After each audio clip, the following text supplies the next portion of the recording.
கிளாஸ்ல 11th chemistry unit 8 physical and chemical equilibrium lessonல Le-Chatelier principle என்ன அப்படிங்கறது தான் பார்க்க போறோம். So the principle என்ன சொல்லுதுன்னு first பார்க்கலாம். If a system at equilibrium is disturbed by modifying the reaction conditions, then the system adjusts itself the new conditions to establish the equilibrium. அதாவது ஒரு சிஸ்டம் equilibriumல இருக்குன்னு வச்சுக்கலாம். இப்போ equilibrium அப்படிங்கிறது என்னன்னு சொன்னோம். இப்போ ஒரு ஃபார்வர்ட் அண்ட் பேக்வர்ட் ரியாக்ஷன், இப்போ ரியாக்டன்ட் என்ன தரும், ப்ராடக்டை கொடுக்கும் இல்லையா. இந்த ரியாக்டன்டும் ப்ராடக்டும் இதோட ரேட்டா இருந்தாலும் சரி, இதோட நம்பர் ஆஃப் மோல்ஸா இருந்தாலும் சரி, எல்லாமே ஈக்குவலா இருக்கணும். அதாவது reversible reaction, both forward and backward reaction நடந்து இதோட கான்சன்ட்ரேஷனோ இதோட என்னது நம்பர் ஆஃப் மோல்ஸோ அந்த மாதிரி அது எல்லாமே ரேட் ஆஃப் த ரியாக்ஷனோ இல்ல rate of forward reaction and backward reaction எல்லாமே ஒரு சமநிலையில ஒரு ஈக்குவலா இருக்கு அப்படின்னா அதை நம்ம என்ன சொல்லுவோம், ஈக்விலிபிரியம் அப்படின்னு சொல்லுவோம். இப்ப என்ன சொல்றாங்கன்னு பாருங்க, ஒரு சப்போஸ் ஒரு சிஸ்டம் ஈக்விலிபிரியத்துல இருக்குன்னு வச்சுக்கலாம். இருக்கும் போது disturbed by modifying the reaction condition, நம்ம அதை டிஸ்டர்ப் பண்றோம். என்னதை டிஸ்டர்ப் பண்றோம், ஒரு ரியாக்ஷனுக்கு இருக்கக்கூடிய கண்டிஷன்ஸ். இப்போ சில ரியாக்ஷன்ஸ் நமக்கு தெரியும் இல்லையா. This reaction takes place at 273 Kelvin temperature at 1 atmospheric pressure அப்படின்னு எல்லாம் பார்த்துருப்போம்ல. ஸோ அதான் என்ன சொல்றோம், இப்போ ஏதாவது ஒரு பர்டிகுலர் டெம்பரேச்சர்லயோ ஒரு பர்டிகுலர் ப்ரெஷர்லயோ இல்ல ஒரு பர்டிகுலர் நம்பர் ஆஃப் மோல்ஸ் நம்ம அதோட கான்சன்ட்ரேஷன் ஒரு பிக்சட் கான்சன்ட்ரேஷன்லயோ ஒரு ரியாக்ஷன் நடக்கு அப்படின்னா அதை நம்ம டிஸ்டர்ப் பண்றோம். அந்த ப்ரெஷரை இன்க்ரீஸ் பண்ணலாம், இல்ல டெம்பரேச்சரை இன்க்ரீஸ் பண்ணலாம், இல்ல அதோட கான்சன்ட்ரேஷனை இன்க்ரீஸ் பண்ணலாம். ஸோ இந்த மாதிரி ஏதாவது நம்ம இன்க்ரீஸ் பண்ணி நம்ம அந்த சிஸ்டத்தை நம்ம என்ன பண்றோம்னா டிஸ்டர்ப் பண்றோம். அப்போ டிஸ்டர்ப் பண்ணும் போது then the system adjusts itself. அது என்ன பண்ணிக்குமா, நம்ம டிஸ்டர்ப் பண்ணாலுமே அது தன்னைத்தானே சரி பண்ணிக்குமா. எப்படி சரி பண்ணிக்கும், the new condition to establish the equilibrium, அந்த புது கண்டிஷன். இப்போ ஃபார் எக்ஸாம்பிள் ஒரு ரியாக்ஷன் 75 கெல்வின் டெம்பரேச்சர்ல நடக்கும்னு வச்சுக்கோங்க. 75 கெல்வின். இப்போ நம்ம என்ன பண்றோம், டெம்பரேச்சரை இன்க்ரீஸ் பண்றோம். 175 கெல்வினுக்கு டெம்பரேச்சரை இன்க்ரீஸ் பண்றோம். அப்ப இந்த 75க்கு ஃபர்ஸ்ட் இருந்த போது அந்த ரியாக்ஷன் எப்படி இருந்தது, அந்த சிஸ்டம் ஈக்விலிபிரியம் கண்டிஷன்ல இருந்தது. நம்ம இப்ப சப்போஸ் 100 கெல்வின் டெம்பரேச்சரை நம்ம சப்போஸ் இன்க்ரீஸ் பண்ணி அந்த சிஸ்டத்தை நம்ம டிஸ்டர்ப் பண்ணாலுமே அது என்ன பண்ணும், இந்த 175 கெல்வின்ல எப்படி நம்ம ஈக்விலிபிரியத்தை அட்டைன் பண்ணலாம் அப்படின்னு தன்னைத்தானே சரி செஞ்சுக்கிட்டு adjust it self and establish the equilibrium, அது தன்னைத்தானே சரி பண்ணிக்கிட்டு திரும்பவும் ஈக்விலிபிரியம் ஸ்டேட்டுக்கு வந்துடும். அப்படிங்கறது என்னது, Le-Chatelier பிரின்சிபிள். புரியுதுல்ல, ஒரு சிஸ்டம் ஃபர்ஸ்ட் ஈக்விலிபிரியத்துல இருக்கு, நம்ம அதோட கண்டிஷன்ஸ் டிஸ்டர்ப் பண்றோம். அப்படியே டிஸ்டர்ப் பண்ணாலும் நம்ம என்ன டிஸ்டர்பன்ஸ் கொடுக்குறோமோ அந்த டிஸ்டர்பன்ஸ் அப்படியே அக்செப்ட் பண்ணிக்கிட்டு திரும்பவும் அந்த ரியாக்ஷனுங்கிறது இல்ல அந்த சிஸ்டம்ங்கிறது தன்னைத்தானே சரி பண்ணிக்கிட்டு திரும்பவும் ஈக்விலிபிரியம் ஸ்டேட்டுக்கு வரும். அப்படிங்கிறது என்னது, Le-Chatelier பிரின்சிபிள். இப்போ உங்களுக்கு ஒரு டவுட் வரலாம், ஒரு சிஸ்டம் ஈக்விலிபிரியத்துல இருக்கு, எதுக்காக நம்ம அதை டிஸ்டர்ப் பண்ணணும், நமக்கு என்ன வந்துச்சு, அது ஒரு பர்டிகுலர் டெம்பரேச்சர்லயோ ப்ரெஷர்லயோ இருக்கு அப்படின்னா எதுக்காக நம்ம டெம்பரேச்சர் இன்க்ரீஸ் பண்றோம், இல்ல எதுக்காக கான்சன்ட்ரேஷன் இன்க்ரீஸ் பண்றோம் அப்படிங்கிற ஒரு டவுட் வரலாம் இல்லையா. இப்ப எதுக்காக நம்ம இதை டிஸ்டர்ப் பண்ண போறோம் அப்படின்னா, இப்போ ஒரு எக்ஸாம்பிள் பாத்துக்கலாம். இப்போ ஹேபர் ப்ரோசஸ்ல நம்ம அமோனியா ப்ரிப்பேர் பண்றோம்னு வச்சுக்கோங்க. அப்ப N2 plus H2 கம்பைன் ஆகி நமக்கு என்ன கிடைக்கும், அமோனியா NH3 கிடைக்குது. இப்ப இது ஒரு ரிவர்சிபிள் ப்ரோசஸ். இப்ப என்ன ஆகும், நைட்ரஜனும் ஹைட்ரஜனும் கம்பைன்ட் ஆகி NH3 கிடைக்குது. இதே இந்த NH3 பேக்வர்டு ரியாக்ஷன் நடந்து டிகம்போஸ் ஆகி திரும்ப என்ன ஆகுது, நைட்ரஜனாகவும் ஹைட்ரஜனாகவும் உடையுது இல்லையா. அப்ப நமக்கு இந்த அமோனியா ஈல்டு நமக்கு தேவையான அளவு கிடைக்காது. இப்போ நமக்கு ஒரு சஃபிஷியன்ட் அமௌண்ட் அந்த ப்ராடக்ட் வேணும், இல்லைன்னா அந்த அமோனியா வேணும் அப்படின்னா நம்ம என்ன பண்றோம், அந்த டைம்ல தான் இந்த ஈக்விலிபிரியத்தை நம்ம டிஸ்டர்ப் பண்றோம். எதுக்காக, அந்த ரிவர்சிபிள் ரியாக்ஷன் நடக்காம இருக்கிறதுக்காக. புரியுதுல்ல, இப்ப எதுக்காக டிஸ்டர்ப் பண்றோம்னு, நமக்கு தேவையான அளவு அமௌண்ட் அந்த ப்ராடக்ட் நமக்கு தேவையான அளவு கிடைக்கிறதுக்காக நம்ம இந்த சிஸ்டத்தை ஏதாவது அதோட கண்டிஷன்ஸ் டெம்பரேச்சரையோ கான்சன்ட்ரேஷனையோ ப்ரெஷரையோ ஏதாவது இன்க்ரீஸ் பண்ணி நம்ம என்ன பண்றோம், அதை டிஸ்டர்ப் பண்ணி அந்த அமௌண்ட் அந்த ஈல்டை கொஞ்சம் அதிகப்படுத்துறோம். இதுக்காக தான் டிஸ்டர்ப் பண்ணக்கூடியது. ஸோ என்னெல்லாம் டிஸ்டர்பன்ஸ் கொடுக்கலாம், இல்லைன்னா கான்சன்ட்ரேஷன் இன்க்ரீஸ் பண்றதுனால ஒரு சிஸ்டத்துல என்ன சேஞ்சஸ் நடக்கு, ப்ரெஷரை இன்க்ரீஸ் பண்றதுனால என்ன சேஞ்சஸ் நடக்கு அப்படிங்கறத பத்தி நம்ம பார்க்க போறோம். ஸோ இதுல ஃபர்ஸ்ட் எஃபெக்ட் ஆஃப் கான்சன்ட்ரேஷன் என்னன்னு பார்க்கலாம். அதாவது சப்போஸ் ஒரு ரியாக்ஷன் நடக்கும்போது அந்த ரியாக்ஷன் ஈக்விலிபிரியத்துல இருக்கு அப்படின்னா அதோட கான்சன்ட்ரேஷனை இன்க்ரீஸ் பண்றதுனால அதுல என்ன சேஞ்ச் நடக்குது, அந்த சிஸ்டம் எப்படி அதை தன்னைத்தானே சரி பண்ணி திரும்பவும் ஈக்விலிபிரியம் ஸ்டேட்டுக்கு மாறுது அப்படிங்கறது தான் பார்க்க போறோம். So first என்னன்னு பாருங்க, the addition of more reactants or product to the reacting system at equilibrium causes as increase in their respective concentration. அதாவது இப்போ ஒரு எக்ஸாம்பிள் நம்ம எழுதிக்கலாம். ஹைட்ரஜனும் அயோடினும் ரியாக்ட் பண்ணி என்ன கிடைக்கும்? ஹைட்ரஜன் அயோடைடு கிடைக்கும் இல்லையா? இது ஒரு என்னது equilibrium reaction. Forward and backward reaction நடக்கல. இது என்னது? ஒரு equilibrium reaction. எல்லாமே gaseous ஸ்டேட்ல இருக்கக்கூடிய ஒரு ரியாக்ஷன். ஸோ இந்த ரியாக்ஷன்ல நம்ம இப்போ என்ன சொல்லியிருக்காங்கன்னா, சப்போஸ் ரியாக்டன்ஸோட கான்சன்ட், இதான் ரியாக்டன்ஸ் இல்லையா? ஹைட்ரஜன் அயோடைடு நம்ம என்ன சொல்லுவோம்? ரியாக்டன்ஸ் சொல்லுவோம். ஹைட்ரஜன் அயோடைடு என்ன சொல்லுவோம்? ப்ராடக்ட் அப்படின்னு சொல்லுவோம். ஸோ இந்த ரியாக்டன்ஸோட concentration suppose number of moles increase பண்ணோம்னா எதோட கான்சன்ட்ரேஷன் இன்க்ரீஸ் ஆகுது? ரியாக்டன்ஸோட கான்சன்ட்ரேஷன் இன்க்ரீஸ் ஆகுது. இல்ல suppose hydrogen iodide number of moles நம்ம அதிகமா கொடுத்தோம் அப்படின்னா ப்ராடக்ட்டோட கான்சன்ட்ரேஷன் இன்க்ரீஸ் ஆகுது இல்லையா? அப்போ எந்த பக்கம் ரியாக்டன்ஸோட நம்பர் ஆஃப் மோல்ஸ் இன்க்ரீஸ் பண்ணோம்னா ரியாக்டன்ஸோட கான்சன்ட்ரேஷன் இன்க்ரீஸ் ஆகுது. அதே மாதிரி ப்ராடக்ட் சைடு ஹைட்ரஜன் அயோடைடோட நம்பர் ஆஃப் மோல்ஸ் இன்க்ரீஸ் பண்ணோம் அப்படின்னா ப்ராடக்ட்டோட கான்சன்ட்ரேஷன் இன்க்ரீஸ் ஆகுது. அப்ப இங்க என்ன ஆகுது? ஈக்குலிபிரியம் ஸ்டேட்ல இருக்கக்கூடிய ஒரு சிஸ்டம்க்கு நம்ம என்ன பண்றோம்? டிஸ்டர்ப் பண்றோம். இப்ப டிஸ்டர்ப் பண்ணும்போது இது எப்படி அது தன்னை சரி செஞ்சுக்கும் அப்படின்னு பாத்துக்கலாம்.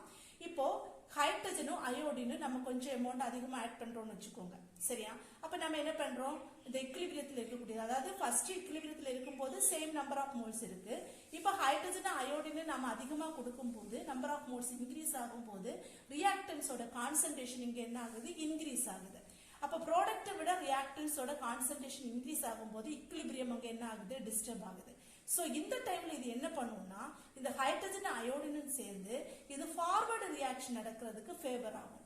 அப்ப ஃபார்வர்டு ரியாக்ஷன் நடக்கும்போது இங்க இருக்கக்கூடிய இந்த ஹைட்ரஜன் அயோடின் கம்பைன் ஆகி என்னதான் மாறுது? ஹைட்ரஜன் அயோடைடா மாறும். சோ அந்த மாதிரி இது என்ன பண்ணிக்கும்? ரியாக்டன்ட் சைட்லயும் ப்ராடக்ட் சைட்லயும் ஒரே மாதிரி நம்பர் ஆஃப் மோல்ஸ் அதை ஈக்குவலைஸ் பண்ணி சேம் கான்சன்ட்ரேஷன் அது என்ன பண்ணும்? கீப் பண்ணிட்டே இருக்கும். சோ இப்படிதான் என்ன பண்றது? சிஸ்டம் தன்னைத்தானே அதுவாகவே சரி செஞ்சுக்கிறது அப்படின்னு சொல்றோம்.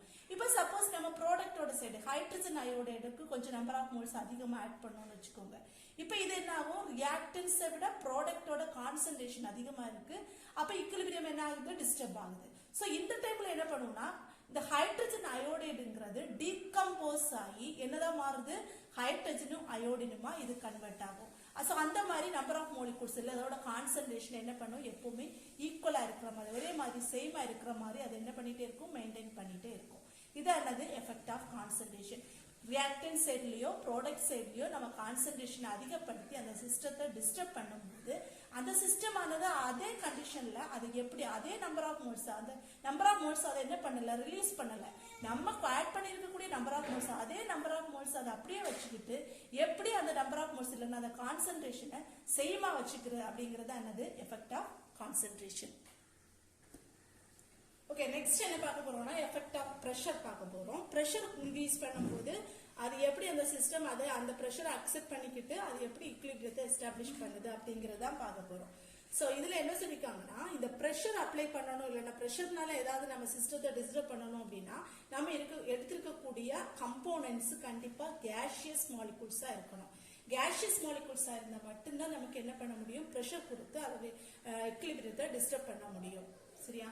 இப்போ நம்ம எடுக்கக்கூடிய மாலிகூல்ஸ் கேஷியஸ் மாலிகூல்ஸ் எடுக்கிறோம் அப்படின்னா இதுல முக்கியமா ஒரு பாயிண்ட் என்ன சொல்லிருக்காங்கன்னா, நம்ம பிரஷரை இன்க்ரீஸ் பண்ணும்போது அதோட வால்யூம் என்ன ஆகுமா? டிக்ரீஸ் ஆகுமா? இது நமக்கு தெரிஞ்ச விஷயம் தான் இல்லையா? இப்போ ஒரு பிஸ்டன் எடுத்துருக்கோம்னு வச்சுக்கோங்க, ஒரு சிலிண்டர் எடுத்திருக்கோம். இந்த சிலிண்டர்ல நம்ம ஒரு பிஸ்டன் போட்டிருக்கோம். இப்போ இதுக்குள்ளாடி என்னது இருக்கு? ஏர் மாலிகூல்ஸ் இருக்கு. சரியா? இப்போ இதை நம்ம என்ன பண்றோம்னா பிரஷர் கொடுக்குறோம். இதுல பிரஷர் கொடுக்கும் போது நம்ம என்ன பண்றோம்? இந்த பிஸ்டனை கீழே அமுத்துறோம். இப்ப கீழே அமுத்தும் போது இது ஃபர்ஸ்ட்ல இருக்கக்கூடியதோட வால்யூம், இது செகண்ட் நம்ம பிரஷர் அப்ளை பண்ணதுக்கு அப்புறம் இருக்கக்கூடிய வால்யூம். இப்ப வால்யூம் ஃபர்ஸ்ட் என்ன ஆகுது? அதிகமா இருக்கு. அந்த பிரஷர் கொடுத்து பிஸ்டனை கீழே அமுத்துனதுக்கு அப்புறம் இருக்கக்கூடிய வால்யூம் என்ன ஆகுது? டிக்ரீஸ் ஆயிட்டே இருக்கு இல்லையா? இதான் சொல்றாங்க பிரஷர் இன்க்ரீஸ் பண்ணும்போது வால்யூம் இங்க என்ன ஆகுது? டிக்ரீஸ் ஆகுது. சோ இப்படி டிக்ரீஸ் பண்ணி பிரஷர் கொடுத்து நம்ம வால்யூமை டிக்ரீஸ் பண்ணும்போது எங்க கேஷியஸ் மாலிகூல்ஸ் குறைவா இருக்கோ அந்த பக்கம் பார்த்து அந்த சிஸ்டம் என்ன பண்ணுமா? அதோட ஈக்குலிபிரியம் ஸ்டேட்டுக்கு தன்னைத்தானே அது சரி பண்ணிக்கும் அப்படின்னு சொல்றாங்க. இப்ப இந்த பிரஷர்ல பார்த்தோம் அப்படின்னா நம்ம ஒரு எக்ஸாம்பிள் பார்த்துக்கிறோம். அமோனியா மாலிகூல்ஸோட ஃபார்மேஷன் பார்க்கலாம். இப்போ அமோனியா நமக்கு தெரியும் N2 plus H2 gives என்னது? NH3. equation balance பண்ணும்போது இங்க என்ன போட்டுக்கலாம்? ஒரு 2 போட்டுக்கலாம். இங்க என்ன வரும்? ஒரு 3H2 வரும் இல்லையா? 2N இங்க இருக்கு. ஹைட்ரஜன் 2 into 3 6 ஆயிடுச்சு. இங்க எவ்வளவு 3 into 2 6 ஆயிடுச்சு. சோ இது நான் என்ன சொல்லிருக்காங்கன்னா, சப்போஸ் நம்ம இதுல ஒரு சிலிண்டர்ல இதே மாதிரி நம்ம எடுத்துக்கிறோம். ஒரு சிலிண்டர் எடுத்துக்கிறோம். இந்த சிலிண்டர்ல நம்ம ஒரு பிஸ்டன் போட்டு வச்சிருக்கிறோம். இதுல நைட்ரஜன் மாலிகுலும் ஹைட்ரஜன் மாலிகுலும் நம்ம எடுத்திருக்கோம். சரியா? நைட்ரஜனும் ஹைட்ரஜனும் எடுத்திருக்கோம். சோ இது நம்ம என்ன பண்ணிக்கிறோம்னா பிரஷர் அப்ளை பண்றோம். இதுல நம்ம என்ன பண்றோம், பிரஷர் அப்ளை பண்ணும்போது இப்ப என்ன ஆகுதுன்னு சொன்னோம், வால்யூம் டிக்ரீஸ் ஆகுது. அப்ப வால்யூம் டிக்ரீஸ் ஆகும்போது இந்த நைட்ரஜனுக்கு ஹைட்ரஜனுக்கு இடையில இருக்கக்கூடிய டிஸ்டன்ஸ் குறைஞ்சு அது என்னதான் ஃபார்ம் ஆகுமாங்க, அமோனியாவா ஃபார்ம் ஆகுது. ஏன்னா கம்ப்ரஸ் பண்றோம்ல, பிரஷர் கொடுக்கும்போது வால்யூம் குறையுது அப்படின்னா என்ன ஆகுது, அந்த மாலிகூல்ஸ் உள்ள இருக்கக்கூடிய ஏர் மாலிகூல்ஸ் என்ன ஆகுது, கம்ப்ரஸ் ஆகுது. கம்ப்ரஸ் ஆகி NH3 ஃபார்ம் ஆகுது. சோ பிரஷர் கொடுக்கும் போது வால்யூம் டிக்ரீஸ் ஆகி அது என்ன ரியாக்ஷனுக்கு ஃபேவர் ஆகுது, ஃபார்வர்டு ரியாக்ஷன் நடக்கிறதுக்கு என்ன ஆகுது, அது ஃபேவரா இருக்கு. இதே இது வால்யூமை பிரஷரை டிக்ரீஸ் பண்ணணும்னு வைங்க. பிரஷர் இந்த பிஸ்டனை நம்ம என்ன எடுத்துக்கிறோம், மேல எடுத்துக்கிறோம். மேல எடுத்துக்கும் போது வால்யூம் திரும்ப என்ன ஆகுது, இன்க்ரீஸ் ஆகுது. அப்ப இன்க்ரீஸ் ஆகும்போது இந்த அமோனியா மாலிகூல்ஸ் இங்க என்ன ஆகும்னா திரும்ப டீகம்போஸ் ஆகி இது பேக்வர்டு ரியாக்ஷன் நடக்கிறதுக்கு என்ன ஃபேவரா இருக்கு. புரியுதா? இந்த ஒண்ணுதான் சொல்லியிருக்காங்க. அதாவது ஃபர்ஸ்ட் பிரஷர், அந்த எஃபெக்ட் ஆஃப் பிரஷர்ல கேஷியஸ் மாலிகூல்ஸா இருந்தா மட்டும்தான் பிரஷர் அப்ளை பண்ணி நம்ம எக்விலிபிரியத்தை டிஸ்டர்ப் பண்ண முடியும். அது பிரஷர் அப்ளை பண்ணும்போது, பிரஷரை நம்ம இன்க்ரீஸ் பண்ணும்போது வால்யூம் என்ன ஆயிட்டே இருக்கும், டிகிரீசஸ் இருக்கும். அப்போ இன்வெர்ஸ்லி ப்ரொபோர்ஷனலா இருக்கு ரெண்டுமே. பிரஷர் அண்ட் வால்யூம் எப்படி இருக்கு, இன்வெர்ஸ்லி ப்ரொபோர்ஷனலா இருக்கு. இப்போ ஒரு சிலிண்டர் நம்ம ஒரு எக்ஸாம்பிள் பாத்துக்கலாம். ஒரு சிலிண்டர் எடுத்துக்கிறோம், நைட்ரஜன் ஹைட்ரஜன் எடுத்துக்கிறோம். இதுல நம்ம என்ன பண்றோம்னா பிரஷர் அப்ளை பண்றோம். அப்ளை பண்ணும்போது வால்யூம் டிகிரீஸ் ஆகுது. டிகிரீஸ் ஆகும்போது உள்ள இருக்கக்கூடிய ஏர் மாலிகூல்ஸ் கம்ப்ரஸ் ஆகி அது ஈஸியா என்னதாக ஆகுது, அமோனியாவா ஃபார்ம் ஆகுது. சரியா? இப்ப இந்த அமோனியா ஃபார்ம் ஆனதுக்கு அப்புறம் இது என்ன பண்ணும்னா இக்விலிபிரியம் ஸ்டேட்டுக்கு கொண்டு வரணும் இல்லையா? இப்ப இக்விலிபிரியம் ஸ்டேட்டுக்கு கொண்டு வரதுக்காக இந்த பிரஷர் என்ன ஆகும், மேல போயிடும். இந்த பிஸ்டன் என்ன பண்ணும், மேல போயிடும். அப்ப மேல போயிடும் போது இந்த நைட்ரஜன் அமோனியாவா இருக்கக்கூடியதோட வால்யூம் இன்க்ரீஸ் ஆகுறதுனால இது திரும்ப என்ன ரியாக்ஷன் நடக்குது, பேக்வர்டு ரியாக்ஷன் நடந்து நைட்ரஜன் அண்ட் ஹைட்ரஜனா திரும்ப என்ன ஆகுது, டிசோசியேட் ஆகி அங்க பிரஷர் அது என்ன பண்ணுது, ஈக்குவலைஸ் பண்ணுது. புரியுதா? சோ இந்த மாதிரி இல்லைன்னா நம்பர் ஆஃப் மோல்ஸ் அதோட கான்சன்ட்ரேஷன் அது என்ன பண்ணிட்டே இருக்கும், ஈக்குவலைஸ் பண்ணிட்டே இருக்கும். சோ இதான் நம்ம என்ன சொல்லுவோம், எஃபெக்ட் ஆஃப் பிரஷர். சோ இதுல இன்னொரு கண்டிஷன் என்ன சொல்லியிருக்காங்கன்னா, இப்போ ப்ராடக்ட், அதாவது ப்ராடக்ட்டும் ரியாக்டன்ஸோட நம்பர் ஆஃப் மோல்ஸும் ப்ராடக்டோட நம்பர் ஆஃப் மோல்ஸ் ஈக்குவலா இருந்துச்சு அப்படின்னா அந்த பிரஷர் நம்ம கொடுத்தோம்னா அதுல எந்த எஃபெக்ட்டுமே இருக்காது. எக்ஸாம்பிள் பார்த்தோம் அப்படின்னா ஹைட்ரஜன் அயோடைடு ப்ரிப்பரேஷன் எடுத்தோம்னு வச்சுக்கோங்க. இப்ப இந்த ஹைட்ரஜன் அயோடைடு நமக்கு தெரியும், ஹைட்ரஜன் அயோடைடு கம்பைன் ஆகி 2 ஹைட்ரஜன் அயோடைடா கிடைக்குது இல்லையா? இப்ப இதோட டெல்டா Ng வேல்யூ என்னது, டெல்டா Ngங்கிறது என்னது, difference between the total number of moles of the product and total number of moles of the reactant அப்படின்னு படிச்சிருப்போம் இல்லையா முன்னாடி. ஏதாவது என்னது, ப்ராடக்ட்ல டோட்டல் நம்பர் எவ்வளவு இருக்குன்னு பார்க்கணும் 2, ரியாக்டன்ட்ல என்ன இருக்கு, இங்க 1 இருக்கு, இங்க 1 இருக்கு, 2 இருக்கு. சோ ரெண்டுமே ஈக்குவலா இருக்கு இல்லையா? சோ இந்த மாதிரி நம்பர் ஆஃப் ப்ராடக்டோட நம்பர் ஆஃப் மோல்ஸும் ரியாக்டன்டோட நம்பர் ஆஃப் மோல்ஸும் ஈக்குவலா இருந்துச்சுன்னா இங்க பிரஷர் எப்படி இருக்குமா, நோ எஃபெக்ட். இங்க பிரஷர் கொடுக்கறதுனால எந்த எஃபெக்டும் இருக்காது. அப்போ இப்போ அமோனியா ப்ரிப்பரேஷன் பார்க்குறோம். இதோட டெல்டா Ng வேல்யூ எப்படி எடுத்துக்கலாம், delta Ng is equal to இங்க 2 தான் இருக்கு. சோ மைனஸ் இங்க 3 1 பிளஸ் 4 இருக்கு இல்லையா? அப்ப ப்ராடக்ட்டை விட எது அதிகமா இருக்கு, ரியாக்டன்ஸ் அதிகமா இருக்கு. அதாவது ரெண்டும் சேமா இல்லை. இந்த மாதிரி சேமா இல்லாத ஒரு கேஷியஸ் கம்போனன்ட்ஸ் நம்ம எடுத்திருக்கோம்னா மட்டும்தான் என்ன பண்ண முடியும், பிரஷர்னால ஒரு சிஸ்டத்தை நம்மளால டிஸ்டர்ப் பண்ண முடியும். அப்படி டிஸ்டர்ப் பண்ணாலுமே அந்த சிஸ்டம் அந்த அக்கார்டிங் டு லீச்சார்ட் பிரின்சிபிள் படி அது என்ன பண்ணுது, அது தன்னைத்தானே அந்த பிரஷரை அக்செப்ட் பண்ணிக்கிட்டு அது தானாவே ஈக்விலிபிரியம் ஸ்டேட்டுக்கு மாறிடும். அப்படிங்கறதானது effect of pressure. So next என்ன பார்க்க போறோம்னா effect of temperature. Temperature increase பண்றதுனால ஒரு சிஸ்டத்தை நம்ம எப்படி டிஸ்டர்ப் பண்ணலாம், அந்த சிஸ்டம் அதை எப்படி அக்செப்ட் பண்ணிக்கிட்டு அது எப்படி அதை தன்னைத்தானே சரி பண்ணிக்கும் அப்படிங்கறதான் பார்க்க போறோம். இப்போ இந்த எஃபெக்ட் ஆஃப் டெம்பரேச்சர், சப்போஸ் நம்ம ஒரு ஈக்விலிபிரியத்தில் இருக்கக்கூடிய ஒரு சிஸ்டம்னு வச்சுக்கோங்க, நைட்ரஜனும் ஹைட்ரஜனும் சேர்ந்து அமோனியா ஃபார்மேஷன், அந்த ஒரு சிஸ்டம் இல்லைன்னா அந்த ஒரு ரியாக்ஷன் இப்போ எப்படி இருக்கு, ஈக்விலிபிரியம் ஸ்டேட்ல இருக்கு. அந்த டைம்ல நம்ம என்ன பண்றோம்னா ஒரு பர்டிகுலர் டெம்பரேச்சர் இல்லைன்னா ஹீட் எனர்ஜியை நம்ம அந்த சிஸ்டத்துக்கு கொடுக்குறோம். கொடுக்கும்போது அந்த சிஸ்டம் என்ன ஆகுது, டிஸ்டர்ப் ஆகுது இல்லையா? ஈக்விலிபிரியத்துல இருக்கு, ஒரு சேம் ஸ்டேட்ல இருக்கு. அந்த சேம் ஸ்டேட் இருக்கக்கூடியது நம்ம டெம்பரேச்சர் இன்க்ரீஸ் பண்ணும்போது ஹீட் எனர்ஜியை டிரான்ஸ்ஃபர் பண்ணி அந்த சிஸ்டத்தோட டெம்பரேச்சர் நம்ம இப்போ என்ன பண்றோம், ரைஸ் பண்றோம். அப்ப ரைஸ் பண்ணும்போது அந்த இக்லிபிரியம் ஸ்டேட்ல இருந்து அது என்ன ஆகுது, டிஸ்டர்ப் ஆகுது, அது சேஞ்ச் ஆயிடும். ஸோ இந்த டைம்ல அது எப்படி சரி பண்ணிக்கும் அப்படின்னு பாத்தீங்கன்னா, இப்ப அந்த அமோனியாவுக்கு நம்ம இந்த சிஸ்டத்துக்கு ஹீட் எனர்ஜியை அதிகமா கொடுக்கறோம். ஹீட் எனர்ஜியை கொடுத்த உடனே இந்த ஹீட் எனர்ஜியை அக்செப்ட் பண்ணிக்கிட்டு, இந்த அமோனியா மாலிகுல் அக்செப்ட் பண்ணிக்கிட்டு இது உடனே என்ன ஆகும்னா டீகம்போஸ் ஆகும். டீகம்போஸ் ஆகி உடஞ்சிடு அது என்ன ஆகுது, நைட்ரஜனும் ஹைட்ரஜனுமா திரும்ப கொடுக்குது.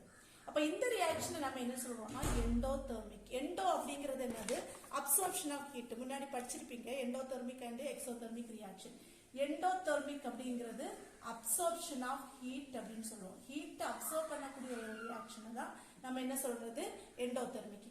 எக்ஸோதெர்மிக் ரியாக்ஷன் அப்படிங்கிறது லிபரேஷன் ஆஃப் ஹீட். ஹீட்டை லிபரேட் பண்ணக்கூடியது என்னாகும், எக்ஸோதெர்மிக். அதாவது ஒரு ரியாக்ஷன் நடக்கும்போது அந்த ரியாக்ஷன்ல அந்த சப்ஸ்டன்ஸ் ஹீட் அப்சர்வ் பண்ணுச்சுன்னா அது எண்டோதெர்மிக் ரியாக்ஷன் சொல்லுவோம். அந்த ரியாக்ஷன் நடக்கும்போது அந்த ரியாக்டன்ட் மாலிகூல்ஸ்ல இருந்து ஹீட் லிபரேட் ஆயிடுச்சு அப்படின்னா அது நம்ம என்ன சொல்லுவோம், எக்ஸோதெர்மிக் ரியாக்ஷன். இப்போ நம்ம என்ன சொன்னோம், ஹீட் எனர்ஜியை டிரான்ஸ்ஃபர் பண்றோம். டிரான்ஸ்ஃபர் பண்ணும்போது இந்த அமோனியா மாலிகூல்ஸ் அந்த ஹீட் எனர்ஜியை அப்சர்வ் பண்ணிக்கிட்டு அது டீகம்போஸ் ஆகி என்னதான் கன்வெர்ட் ஆகுது, நைட்ரஜன் அண்ட் ஹைட்ரஜனா கன்வெர்ட் ஆகுது. திரும்ப இந்த நைட்ரஜன் ஹைட்ரஜன் என்ன பண்ணும் அப்படின்னா அமோனியாவா மாறும் இல்லையா, ஃபார்வர்டு ரியாக்ஷன் நடக்கும்போது அமோனியாவா மாறும். அப்ப அமோனியாவா மாறும்போது எவ்வளவு ஹீட் நம்ம கொடுத்தோமோ அந்த ஹீட் அது லிபரேட் பண்ணிட்டு திரும்ப என்ன ஆகுது, அமோனியாவா மாறிடுது. அப்ப இந்த சிஸ்டம் இப்ப என்ன ஆயிடுச்சு, ஈக்லிபிரியம் ஸ்டேட்ல வந்துடுச்சு. புரியுதுல்ல, நம்ம ஒரு சிஸ்டத்துக்கு ஈக்லிபிரியத்துல இருக்கக்கூடிய சிஸ்டத்துக்கு ஹீட்டை கொடுக்குறோம். ஹீட்டு கொடுக்கும் போது அது என்ன ஆகுது, ஹீட் அப்சர்வ் பண்ணிட்டு அப்சர்ப்ஷனா ஹீட் பண்ணும்போது அது என்ன ஆகுது, டீகம்போஸ் நடக்குது. டிகம்போஸ் ஆகி நைட்ரஜன் ஹைட்ரஜனை பிரிஞ்சிடுச்சு. அதுக்கப்புறம் இந்த நைட்ரஜன் ஹைட்ரஜன் என்ன பண்ணுது, திரும்ப NH3 மாறுது. அந்த NH3 மாறும்போது நம்ம எவ்வளவு ஹீட் எனர்ஜி கொடுத்தோமோ அதை என்ன பண்ணிடுது, அப்படியே லிபரேட் பண்ணிட்டு திரும்ப அது என்னதாகுது, அமோனியாவா மாறுது. அப்ப முன்னாடி இருந்த அந்த இக்லிபிரியம் ஸ்டேட்ல அந்த சிஸ்டம் என்ன ஆயிடுச்சு, திரும்பவும் அட்டைன் ஆயிடுச்சு. இதான் என்னது, effect of temperature. Next effect என்னன்னா எஃபெக்ட் ஆஃப் கேட்டலிஸ்ட். கேட்டலிஸ்ட்னா நமக்கு என்னன்னு தெரியும் இல்லையா, substance which can alter the rate of the reaction அப்படின்னு நம்ம படிச்சிருக்கோம். அதாவது ஒரு ரியாக்ஷனோட ஸ்பீட் இன்க்ரீஸ் பண்றதுக்காக நம்ம ஆட் பண்ணக்கூடிய அந்த ஒரு பிஞ்ச் ஆஃப் சப்ஸ்டன்ஸ் தான் நம்ம என்ன சொல்றோம், கேட்டலிஸ்ட் அப்படின்னு சொல்றோம். சோ இங்க என்ன சொல்லியிருக்காங்கன்னா, நம்ம கேட்டலிஸ்ட் ஆட் பண்ணி ஒரு சிஸ்டத்தை டிஸ்டர்ப் பண்ணணும் அப்படின்னு நினைச்சு ஆட் பண்ணோம்னா அந்த கேட்டலிஸ்ட் அந்த சிஸ்டத்தோட இக்லிபிரியத்துல எந்த விதத்திலையும் பாதிக்காது. அதாவது addition of catalyst does not affect the state of the equilibrium. இக்லிபிரியத்தை பாதிக்காது. எதனால அப்படின்னா, நம்ம ஒரு கேட்டலிஸ்ட் ஆட் பண்றோம், ஒரு ஸ்டேட் ஒரு இக்லிபிரியம் ஸ்டேட் இருக்கக்கூடிய ஒரு ரியாக்ஷனோட கேட்டலிஸ்ட் ஆட் பண்ணோம் அப்படின்னா அது என்ன பண்ணும்னா அந்த ரியாக்ஷன் நடக்கிறதுடைய ஸ்பீடை தான் இன்க்ரீஸ் பண்ணுது. புரியுதுல்ல, அந்த ஸ்பீட் ஆஃப் த ரியாக்ஷன் அதாவது ஃபார்வர்டு ரியாக்ஷனோட ரேட்டையும் இன்க்ரீஸ் பண்ணுது, பேக்வர்டு ரியாக்ஷனோட ரேட்டையும் என்ன பண்ணுது, இன்க்ரீஸ் பண்ணுது. சோ ஒரே டைம்ல ஃபார்வர்ட் அண்ட் பேக்வர்டு ரியாக்ஷனோட ரேட்டை இன்க்ரீஸ் பண்ணும்போது rate of forward reaction is always equal to the rate of backward reaction. அப்ப ரெண்டுமே ஈக்குவலா இருந்துச்சுன்னா அந்த இக்லிபிரியம் அந்த சிஸ்டம் என்ன ஆகுது, ஈஸியா இக்லிபிரியத்தை அட்டைன் பண்றதுக்கு இந்த கேட்டலிஸ்ட் அங்க ஹெல்ப் பண்ணமே தவிர அந்த சிஸ்டத்தை எந்த வகையிலையும் இந்த கேட்டலிஸ்ட் என்ன செய்யாது, பாதிக்காது. புரியுதுல்ல, கேட்டலிஸ்டோட வேல்யூ என்னன்னா அதோட ஒரு சிஸ்டத்தோட இல்லைன்னா ஒரு ரியாக்ஷனோட ரேட்டை இல்லைன்னா ஸ்பீடை இன்க்ரீஸ் பண்றது. இப்ப சப்போஸ் நம்ம கேட்டலிஸ்ட் ஆட் பண்ணோம்னா அது என்ன பண்ணல, அதுல அந்த ஃபார்வர்டு ரியாக்ஷனோடய பேக்வர்டு ரியாக்ஷனையும் தனித்தனியா பாதிக்காது. அந்த forward and both forward and backward ரியாக்ஷனோட ஸ்பீடை ஒரே டைம்ல இன்க்ரீஸ் பண்றதுனால அந்த சிஸ்டம்ங்கிறது ஈஸியா இக்லிபிரியம் ஸ்டேட் அட்டைன் பண்றதுக்கு இது ஹெல்ப்ஃபுல்லா இருக்குமே தவிர இது டிஸ்டர்ப் பண்ணல. சோ அதனாலதான் என்ன சொல்லியிருக்காங்க, addition of catalyst does not affect the state of the equilibrium. The last effect என்னன்னு பாத்தீங்கன்னா effect of inert gas. Inert கேஸ்னா என்னன்னு தெரியும் இல்லையா, அதாவது gas which does not react with any other substance அப்படின்னு படிச்சிருப்போம் இல்லையா. இனர்ட் அப்படின்னாலே என்னது, இனர்ட்டா இருக்கு, மந்தமா இருக்கக்கூடியன்னு சொல்லுவோம். மந்த வாயுக்கள் அப்படின்னு தமிழ்ல படிச்சிருப்பீங்க. அதாவது என்ன பண்ணாது, எந்த ஒரு கேஷஸ் மாலிகூல்ஸ்ல போட்டாலுமே அது என்ன செய்யாது, இது மட்டும் ரியாக்ட் பண்ணாம இருக்கும். சோ இங்க என்ன சொல்லிருக்காங்கன்னா, சப்போஸ் நம்ம ஒரு ரியாக்ஷன் நடக்கு, இப்போ ஹைட்ரஜனும் அயோடனும் இருக்கக்கூடிய கேஷியஸ் மாலிகூல்ஸ் இது என்ன பண்ணுது, ஒரு ரியாக்ஷன் எடுத்துக்கிறோம். இதுல சப்போஸ் நம்ம கொஞ்சம் அதிகமான இனர்ட் கேஸஸ் இக்லிபிரியம் ஸ்டேட்ல இருக்கக்கூடிய ஒரு சிஸ்டத்துல கொஞ்சம் இனர்ட் கேஸ் நம்ம ஆட் பண்ணும்போது என்ன ஆகும்னு சொல்றாங்கன்னா, நம்ம அட் கான்ஸ்டன்ட் வால்யூம்ல நம்ம என்ன பண்றோம், இனர்ட் கேஸ் ஆட் பண்ணும்போது இந்த number of moles, total number of moles இங்க என்ன ஆகுமா, இன்க்ரீஸ் ஆகுது. சரியா, இனர்ட் கேஸ் ஆட் பண்றோம், total number of moles increase ஆகுது. ஆனா அது என்ன பண்ணாது, வேற எந்த கேஸ் கூடயும் அது கம்பைன் ஆகாது, எதுவும் ரியாக்ட் பண்ணாததுனால இந்த ரியாக்ஷன்ல எந்த சேஞ்சஸும் அதால கொண்டு வர முடியாது. So total number of moles இங்க இன்க்ரீஸ் ஆகுறதுனால டோட்டல் பிரஷர், அந்த சிஸ்டத்தோட டோட்டல் பிரஷர் அங்க என்ன ஆகும்னு சொல்றாங்க, இன்க்ரீஸ் ஆகுது. மற்றபடி பார்ஷியல் பிரஷர் இன்க்ரீஸ் ஆகாது. பார்ஷியல் என்னது, இப்ப ஹைட்ரஜனோட தனியா அதோட பிரஷரோ இல்ல அயோடினோட பிரஷரோ இல்ல நம்ம ஆட் பண்ணக்கூடிய அந்த இனர்ட் கேசஸ் இல்ல ஹைட்ரஜன் அயோடோட பிரஷர் தனித்தனியா எந்த ஒரு பாதிப்பு எந்த ஒரு பிரஷர்லயும் அது பாதிப்பை ஏற்படுத்தாது. ஒரு டோட்டல் சிஸ்டத்தோட total number of moles increase ஆகுது. அதனால டோட்டல் பிரஷர் தான் அங்க என்ன ஆகுது, இன்க்ரீஸ் ஆகுறதுனால நமக்கு ஒரு சிஸ்டம் இக்லிபிரியம் ஸ்டேட் இருக்கக்கூடிய ஒரு சிஸ்டத்துல இனர்ட் கேஸ் ஆட் பண்றதுனால அங்க எந்த சேஞ்சஸுமே இல்லைன்னா எந்த எஃபெக்ட்டுமே இருக்காது அப்படிங்கறது என்னது, effect of inert gases. So இதான் வந்துட்டு லீ சாட்லர் பிரின்சிபல். ரொம்ப இம்பார்ட்டன்டான ஒரு கொஸ்டின், ரொம்ப ஈஸியான ஒரு கான்செப்ட் தான். ஸோ நம்ம ஒரு 5 எஃபெக்ட்ஸ் பார்த்திருக்கோம். First one effect of concentration, effect of pressure, effect of temperature, effect of catalyst and effect of inert gas. எல்லாருக்கும் ரொம்ப ஈஸியா புரிஞ்சிருக்கும்னு நினைக்கிறேன். தேங்க்யூ ஃபார் வாட்சிங்.